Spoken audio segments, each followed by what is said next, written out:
Or he'd answer, "Hello, Mr. Roboto." And see, we had code words for each other.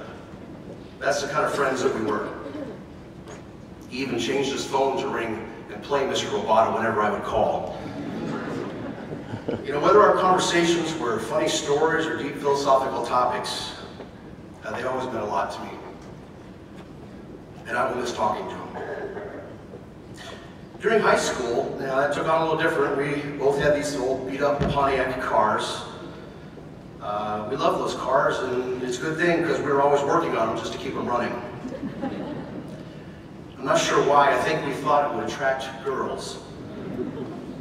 I remember one summer, John and I, when we built this most incredible car stereo, it was so loud that you could listen to it even when you're outside the car with the windows rolled up. It was especially fun when you wash the car and there'd be soap bubbles there dancing around, and then when the subwoofer would kick in, it would pop.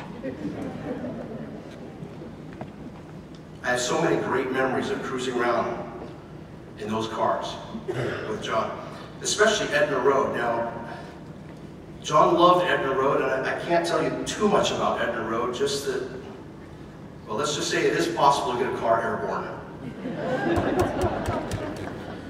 I'll miss cruising with him. In college, we were still great friends, and we had several classes together. In fact, he introduced me to my now beautiful wife.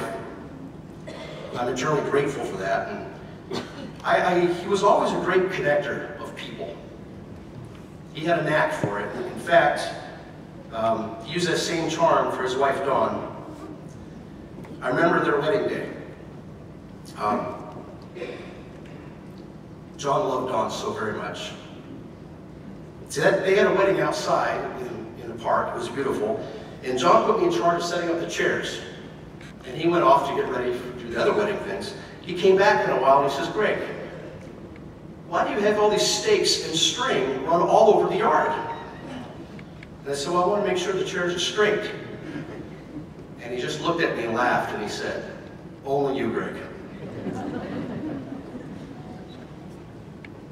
And yet, he never really liked being up front and center or being the focal of attention. But it always brought those around us together. I will miss connecting with him. Even after high school and college, we continued to be friends. Sometimes we would have lunch at Max's Deli or Mark's Kitchen. He always seemed partial to Jewish and Russian food. I'm not really sure. I think he thought it built character. But John taught me how important life is and to stay focused on one's beliefs. He showed me that one person can make a difference. He did this by the lives he touched and the people he helped. He did this by staying focused on his beliefs and the way he lived his life. I know this because he made a difference in my life. I will miss lunch with John. John was my best friend, and it's incredibly hard to believe he's gone. I will miss him. I look forward to seeing him again.